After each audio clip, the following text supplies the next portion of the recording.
When everyone else lost hope, one dog refused to stop searching.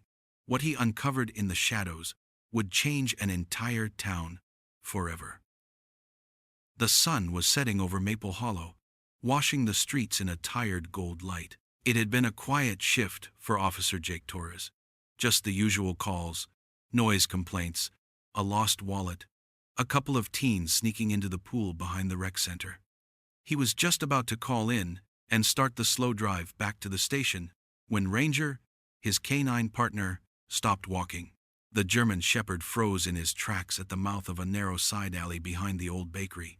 His ears snapped forward, eyes locked on something Jake couldn't see. His tail went stiff. A low growl rumbled from his throat, soft but sharp, like a warning not to come closer. Jake paused, hand on his utility belt, squinting down the alley. There was nothing obvious there, just a dumpster, a broken crate, and a busted-down fence barely holding together. But Ranger wasn't moving, and Jake had learned long ago not to second-guess him. The dog had saved his life once during a domestic dispute call that went sideways. Since then, Jake didn't argue with instincts like that. "What is it, bud?" he asked quietly, unclipping the leash. Ranger didn't respond. He bolted. Jake swore under his breath and ran after him. Ranger shot down the alley, hurtling over a stack of loose boards and through the jagged hole in the fence, like he'd memorized every inch of it. Jake followed, heart pounding as branches whipped against his arms and shadows deepened around them. They cut behind backyards and empty sheds, past a hollowed-out playground and into the woods that bordered the edge of town. Jake's flashlight flicked from tree to tree, bouncing across the bark like silver lightning. He called out once, "Ranger!" but the only reply was the crunch of leaves under paws ahead of him. Then the trees opened up and Jake saw it. The church. It rose out of the ground like a skeleton. Wood bleached gray from years of wind and rain. Windows boarded, the steeple cracked and leaning. Most people in town had forgotten it was even here. Closed after a fire in the 80s, no one ever came near it. It was the kind of place kids dared each other to approach on Halloween and old folks whispered about over coffee. Ranger stood at the base of the back steps, chest heaving, eyes locked on the door. Jake jogged up, his boots skidding slightly on the damp moss-covered path. "You dragged me all the way out here for this?" Ranger didn't look at him. He growled again, deeper this time, and lunged toward the door. His paws hit the wood with a heavy thud. He barked, once, twice, then again, louder each time, ears pinned flat, fur rising along his spine. Jake stepped up beside him.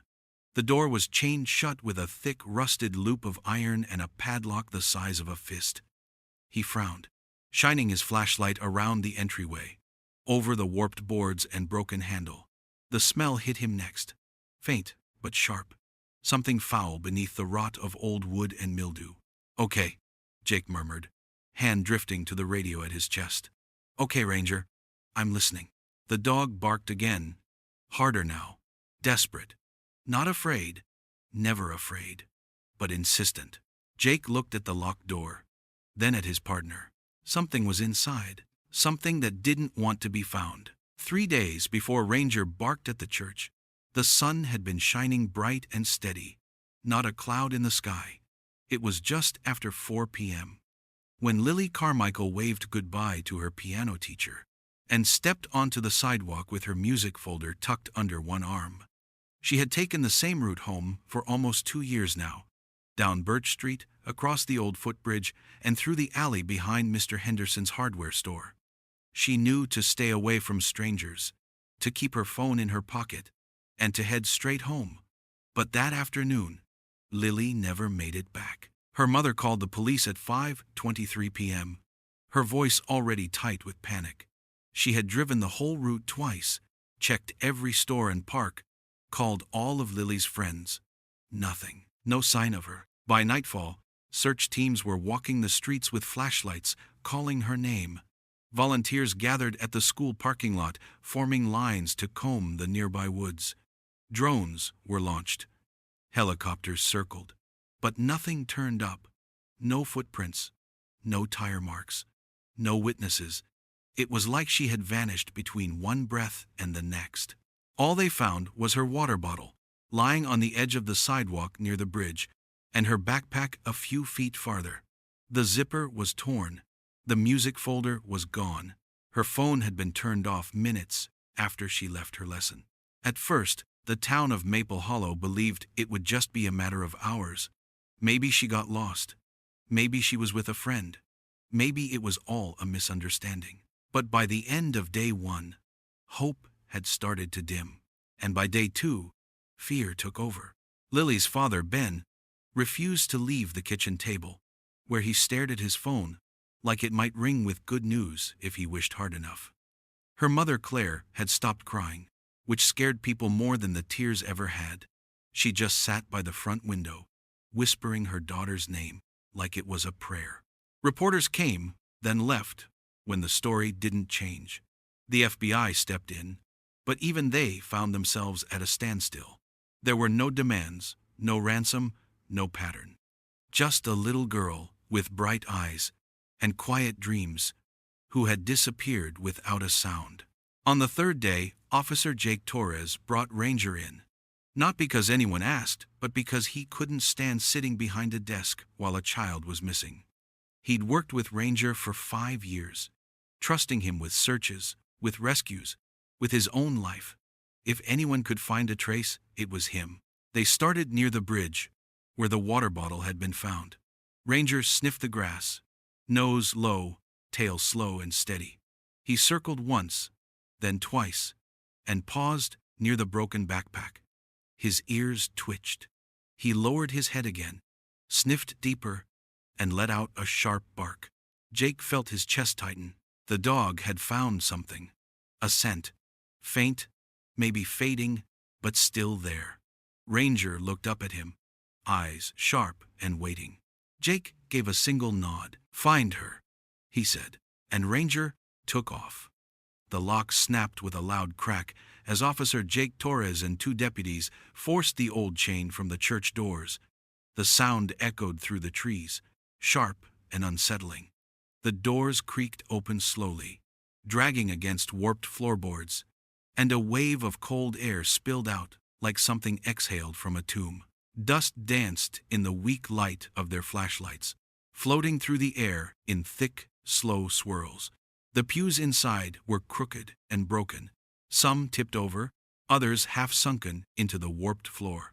Cobwebs clung to the rafters, and pieces of stained glass lay scattered like forgotten jewels beneath boarded windows. The whole place felt frozen in time, like it had been abandoned in the middle of a sermon and no one had ever come back. But Ranger didn't hesitate. The German shepherd surged forward the second the doors cracked open, his nails clicking hard against the floor.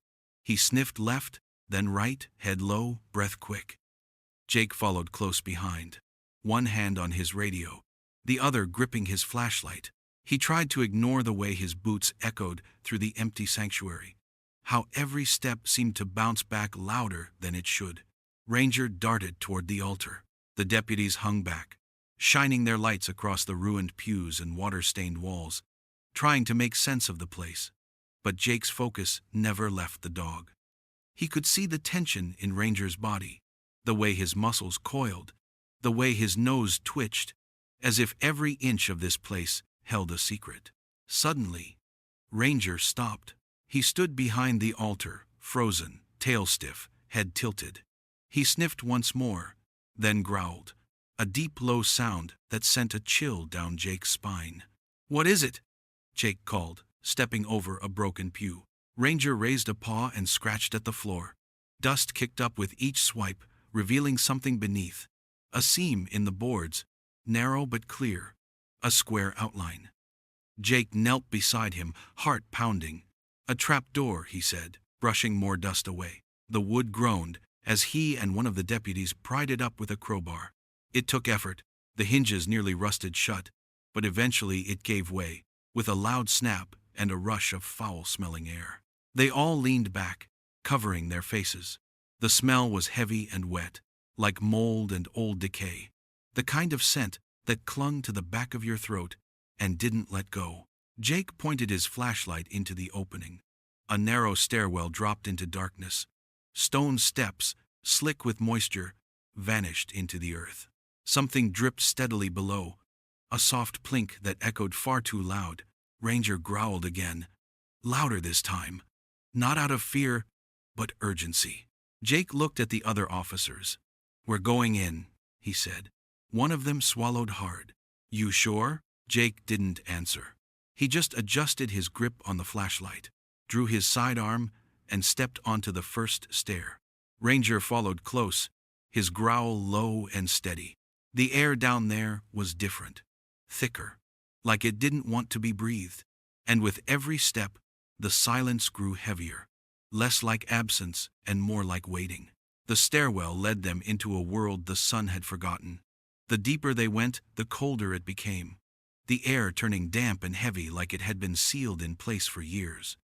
Their flashlights cut narrow beams through the black, revealing walls of rough stone, dripping with moisture, streaked with mold and soot. The basement stretched out in quiet, endless corridors, narrow and uneven, like an underground maze carved by hands that no longer existed. Ranger moved ahead, nose to the ground, his body tense, every muscle ready. He paused at the first hallway intersection, ears twitching, then turned left without waiting. Jake and the others followed, boots echoing against the stone floor. There were strange things tucked into the shadows, crates stacked high and tied shut with rope, melted candles stuck in bottlenecks, and old hymn books with the pages torn out. The walls were covered with scribbles, some faded, others fresh, written in chalk or scratched into the rock. Most of them didn't make sense. Numbers, symbols, short words like wait and quiet and stop. As they moved deeper, they found what had once been pews from the upstairs chapel. Dozens of them, now dragged into the passageways like makeshift barricades, some broken, others scorched at the corners. The smell of candle wax clung to everything, but it wasn't enough to mask something else, something sour and metallic, something wrong. Ranger growled again, a deep sound that rattled in his chest. They came to a thick iron gate, bolted shut with a rusted chain. Behind it was a small chamber, no bigger than a closet. The flashlight beam caught on something soft and pale, just past the bars. A folded blanket, old and dirty, tucked into the corner. Beside it, a stuffed rabbit with one missing eye. The fur stained at the paws, like it had been clutched too tight for too long. Jake stepped closer, his heart racing. Ranger sat beside him, staring through the bars, tail thumping once as if to say, "This is it." "Get these open," Jake said quietly, his voice barely above a whisper. One of the deputies stepped forward with bolt cutters, but before he could reach the lock, Jake saw the writing. On the far wall, drawn in uneven white chalk, were 5 words. "My name is Lily. Help." Jake felt the breath catch in his throat. "She was here," one of the officers said behind him, voice shaky. "No," Jake replied, eyes still on the rabbit, the blanket, the name. "She is here." He turned back to the others, already pulling his radio from his chest. "Call it in," he said. "Tell them we found something. Tell them to get the FBI. Now." Ranger didn't bark. He didn't move. He just kept staring through the bars. His ears perked, as if listening for something only he could hear. A breath, a whisper, a heartbeat in the dark. Whatever this place was, whatever it had once been, it wasn't just forgotten. It had been hidden, and Ranger had found the first crack. The silence stretched long after the last word was written on the wall. Jake stood frozen, his flashlight shaking slightly in his hand, heart hammering in his chest. He looked down at Ranger, who hadn't moved from the gate, his eyes locked ahead, body tense like a wire pulled too tight. Then the dog let out a sharp bark, turned, and padded back toward the far end of the hallway. He paused once, looking back, waiting. Jake followed. The tunnel curved around a bend, the walls narrowing so that the officers had to walk single file. The ceiling dipped, and a few times Jake had to duck beneath low beams held up with rusted brackets. The air thickened, the smell worsening with every step. Then, Ranger stopped beside a cage, old and bent, the bars crusted with reddish stains. Behind it, half buried beneath a shredded tarp, was a plastic crate. It didn't look like much, just a storage box, the kind you'd find in any garage, coated in a layer of dust and grime. But Ranger whined softly, pawing at it once, then again. Jake crouched and pulled it out. The lid groaned when he lifted it. Inside were dozens of VHS tapes, neatly stacked, each marked with a date and a name written in black marker. Some labels were smudged, others perfectly clear. Jake's eyes scanned the names. Sophie Mendez, Alan Ridge, Mariah Tucker. He froze on one. Cassie Leone. That case was still open. Missing 6 months. A girl from 2 towns over. Jake reached in and pulled out one tape at random. The label read simply, June 3. Hope. He stood slowly, tape clutched in his hand. "Find a way to play this," he told the nearest deputy, who looked like he was trying not to be sick. They brought an old TV from the evidence room at the station, still dusty from storage, and plugged it into a portable generator brought down through the main entrance. The screen flickered, blue and humming. Ranger barked again, sharp and insistent, as if telling them to hurry.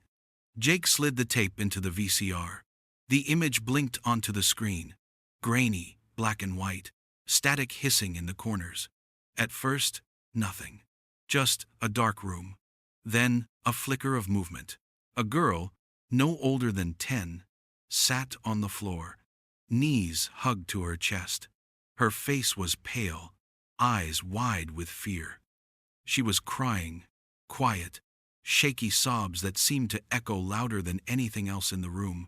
She looked toward the camera, then away, as if afraid to meet its eye.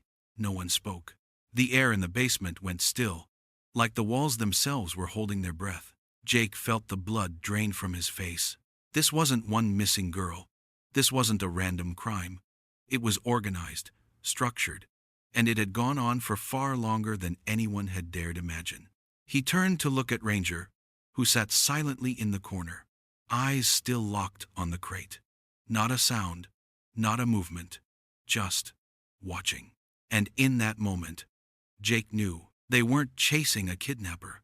They were chasing a network. The tapes were packed carefully, each one sealed in individual evidence bags, stacked in labeled boxes, and loaded into the back of a black SUV. The FBI didn't waste time. As soon as the call went out, they were on their way. Sirens off, headlights low, agents silent but grim. The kind of quiet that only came with experience. The knowledge that what waited for them was bad, and what followed might be worse. Agent Naomi Reyes arrived just past dawn, her dark hair pulled back into a tight braid, her face unreadable beneath the weight of years in the missing persons division. She didn't speak when she stepped out of the vehicle. She only nodded once at Jake, then turned to the boxes and asked one question in a voice that didn't shake. Which crate had the names? Jake pointed to it, still resting near the cage where Ranger had first barked. The lid was cracked open now, and inside, next to the tapes, was a battered notebook. Spiral-bound, pages yellowed and curled from damp air, its cover was stamped with watermarks and a faint print of a cross. Naomi pulled on gloves and opened it. There were lists, dozens of them.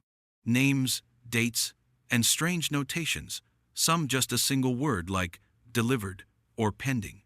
Others were initials, a few were crossed out in red ink. She turned page after page, her eyes scanning with methodical precision until she stopped suddenly. Her body froze, her breath hitched, barely audible, but Jake caught it anyway. She stared down at a single entry. Elena Reyes, age 9. April 17. Status: relocated. The name was underlined. Twice. Jake stepped closer. "Ma'am?" Naomi didn't answer right away. Her fingers gripped the edge of the notebook so tightly, the paper began to crinkle. Her eyes didn't move from the name. When she finally spoke, her voice was different, quieter, older somehow. "She's my niece." Jake blinked. "I didn't know you." She went missing 6 years ago, walking home from school in Raleigh. No witnesses, no leads. I was still new in the field. Thought I could help. Thought I could find her. Her throat tightened. We never found anything. Not a shoe, not a backpack. Just gone. Jake looked at the name again, his stomach churning. He didn't know what to say. But Ranger moved. The dog stepped toward Naomi, slowly, quietly. He sat a few feet away, ears slightly back, head tilted. He didn't bark. He didn't whine. He just watched her, steady and calm, like he knew something no one else did. Naomi looked down at him, her eyes glistening. "Do you know?" she whispered. Ranger didn't blink. He didn't look away. She knelt beside him, her hand hovering just above his head. "Did you find her too?" Jake felt the moment settle between them, heavier than stone. The kind of moment you didn't speak through, just felt. Naomi stood slowly, her hands now trembling. "This isn't just a case," she said. "This is a graveyard." Jake nodded, voice rough. "Then let's bring them all home." And Ranger, the dog who had started it all, turned his head toward the dark corridor and waited. The church was supposed to be cleared by now. The FBI had packed up the tapes, photographed every inch of the basement, sealed it off with yellow tape and metal gates. Most of the team had moved on to paperwork and interviews, retracing the names from the logbook, alerting families, preparing statements. But Ranger wouldn't leave. Jake had tried calling him once, then twice, voice firm, leash in hand. But the German shepherd stayed put near the bell tower, pacing in slow, tight circles, tail low, nose to the ground. There was something there. Jake knew the signs. He'd seen this behavior before, when Ranger found a buried weapon during a robbery case, when he'd unearthed a child's toy at a crash site that no one had even known was missing. This wasn't routine. This was instinct. The bell tower had long since gone silent. The bell itself was gone, leaving only the frame and a cracked wooden floor half hidden beneath rotting tarps and piles of debris. The stained glass window above had shattered years ago, and the morning sun filtered in through the broken slats, painting the room in uneven light. Ranger stopped pacing and began to scratch. His paws scraped the floor with urgency, claws digging at the old boards, tossing up clouds of dust and splinters. Jake approached, sighing as he knelt beside him. "All right," he muttered. "Show me." He pulled off his gloves, grabbed the edge of the nearest board, and began to pry it loose. The wood resisted, swollen from time and rot, but with a loud groan it finally gave way. Ranger backed up just enough to let him work, watching with sharp eyes. Beneath the floorboard was something dark. Jake leaned in, heart already heavy. The dirt was damp and clumped. It took a moment before the light hit it right, and then he saw it. Blood, old, dried, and faded brown, but unmistakable. The soil beneath the floor had soaked it up like a sponge. It was thick in patches, soaked deep. Too much for a scratch, too much for a nosebleed. Human. He didn't need a lab to tell him that. Jake swallowed hard and pulled out his phone to call it in. But then he saw something else. Half buried in the edge of the bloodstain, hidden beneath a thin layer of dirt, was a small silver bracelet. He pulled it out gently, brushing the dirt away with his thumb. The metal was cold, still faintly shiny despite the years, and engraved along the side in tiny looping letters were two initials. L.C. Lily Carmichael. Jake sat back on his heels, staring at the bracelet in his palm.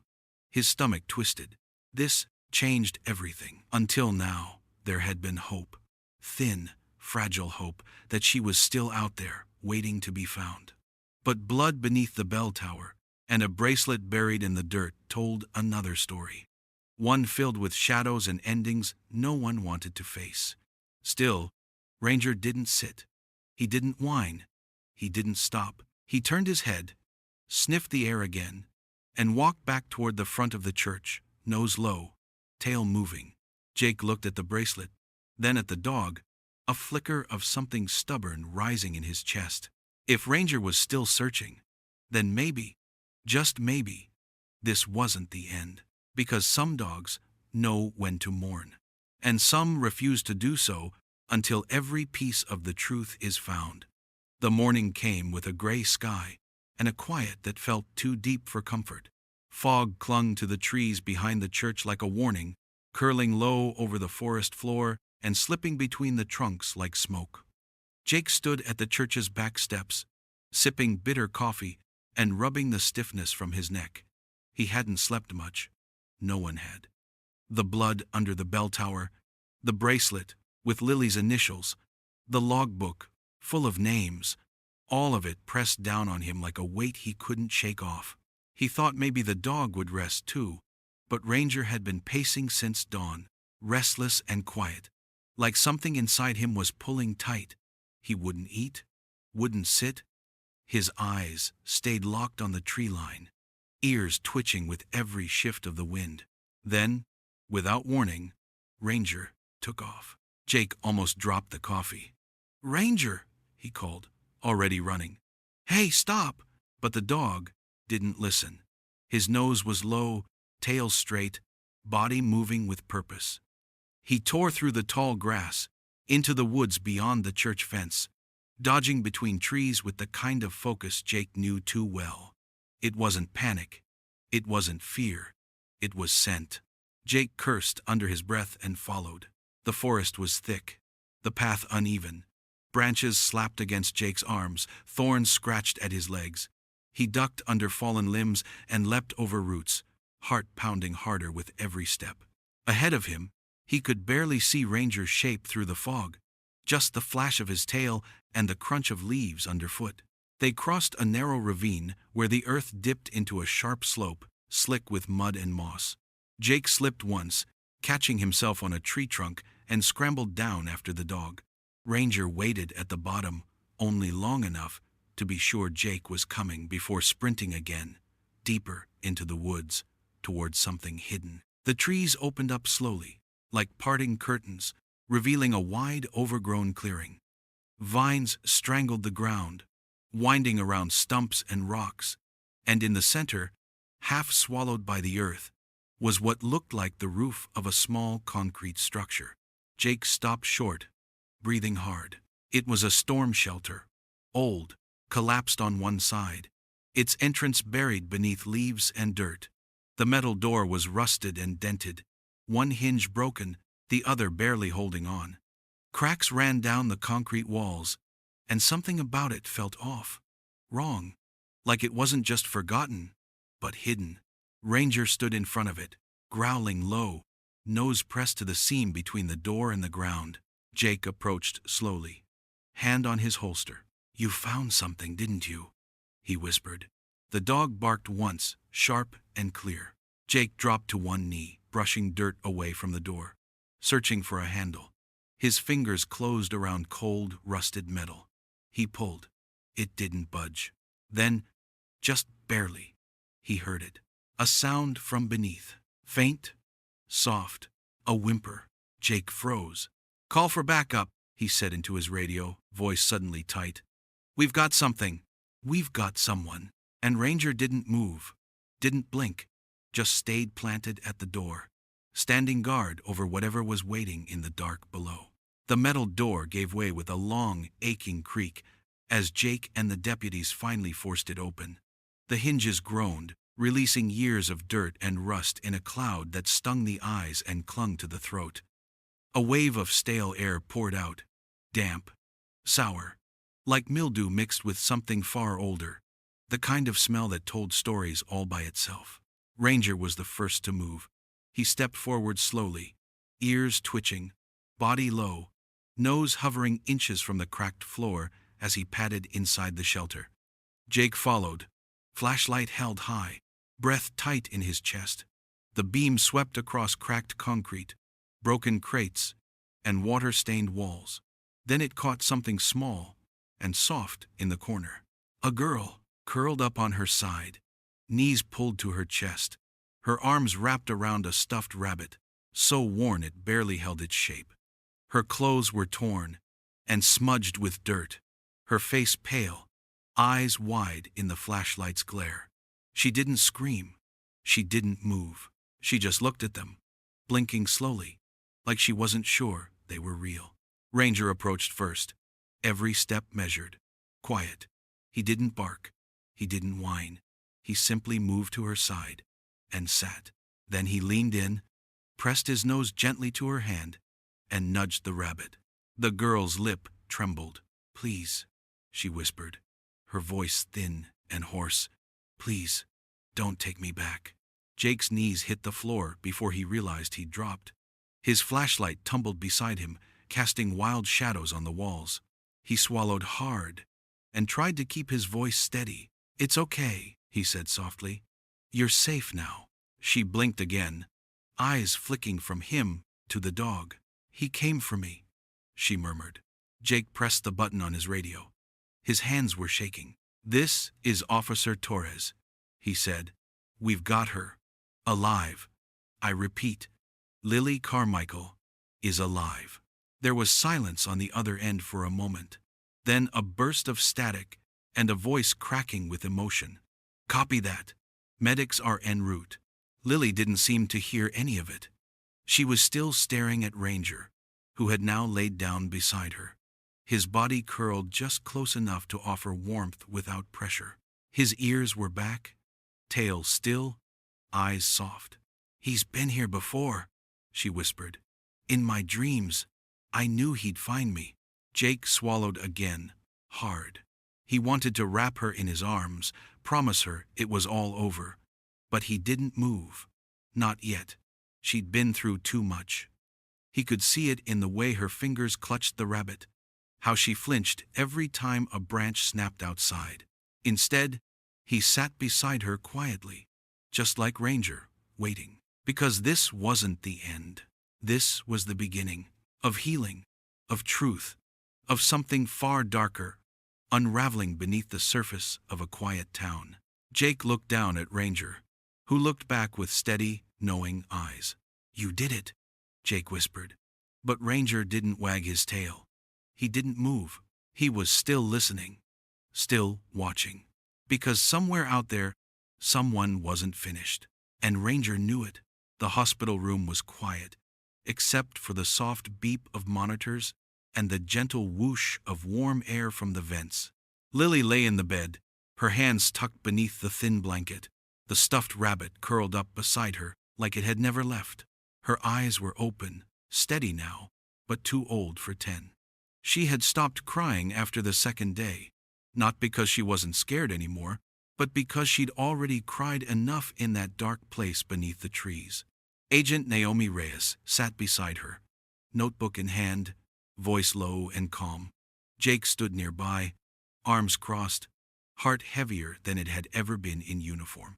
Ranger sat at Lily's feet, still as stone, his body tense but calm, his eyes never straying far from her face. Lily took a slow sip of water, then began to speak. "It started with Father Joseph," she said, voice hoarse but clear. "He told the other kids he was a priest, but he wasn't. He didn't wear the clothes or say prayers. He just made us call him that." Naomi nodded slowly. "And he was at the church?" Lily nodded. "He lived there, in the basement. But he didn't stay all the time. He came and went. When he wasn't there, the others were. Men, some women. They wore masks at first. I think they were scared I'd know them. But I remembered their voices." Jake leaned in just slightly. She kept going, staring down at the rabbit. "One of them is on TV a lot. He owns the bank. Another one spoke at my school last year. She gave a speech about helping children. I didn't understand before, but now I do. They weren't helping us. They were picking us." Naomi's pen paused. "You're sure?" Lily didn't even flinch. "They all knew what was happening. They made it happen.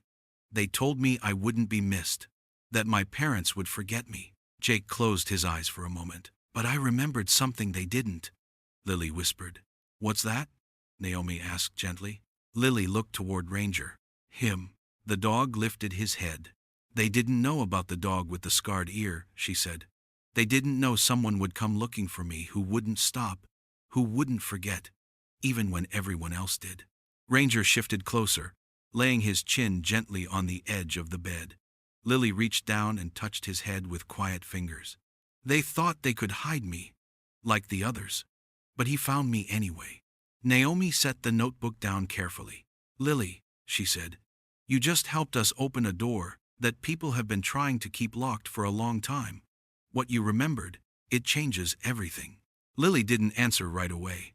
She was staring out the window now, where the sun was just starting to break through the clouds. They told me I'd be lost forever, she said. Jake stepped closer. They were wrong, he said softly. And Ranger, without a sound, laid his paw over her hand like a promise. The headlines hit like a storm. What had started as a missing child case turned into something far worse, something deeper and older than anyone in Maple Hollow wanted to believe. By the time the first arrests were made, the whole town was watching with wide, frightened eyes. People who had once stood tall at ribbon cuttings and charity events were suddenly being led away in handcuffs. Bankers, teachers, business owners, faces that smiled from billboards and church bulletins, now stared out from mugshots. The mayor stepped down 2 days after Lily's confession went public. His voice cracked during the press conference. He claimed ignorance, said he had no idea what was going on beneath his town. But no one believed him. Not after seeing the donor lists, not after watching the footage from the church basement, not after hearing the names from Lily's soft, broken voice. Donations stopped overnight. The community fund dried up. Grants were pulled. People whispered in grocery store aisles and locked their doors a little earlier than before. A federal task force was brought in, agents who didn't smile, who didn't talk to the press, who worked around the clock inside a temporary command post set up in the town hall. Every file was combed through. Every connection was mapped out. This was no longer just about Maple Hollow, but in the middle of it all, Ranger didn't change. He didn't pose for cameras or bark on cue for the reporters who came sniffing for a story.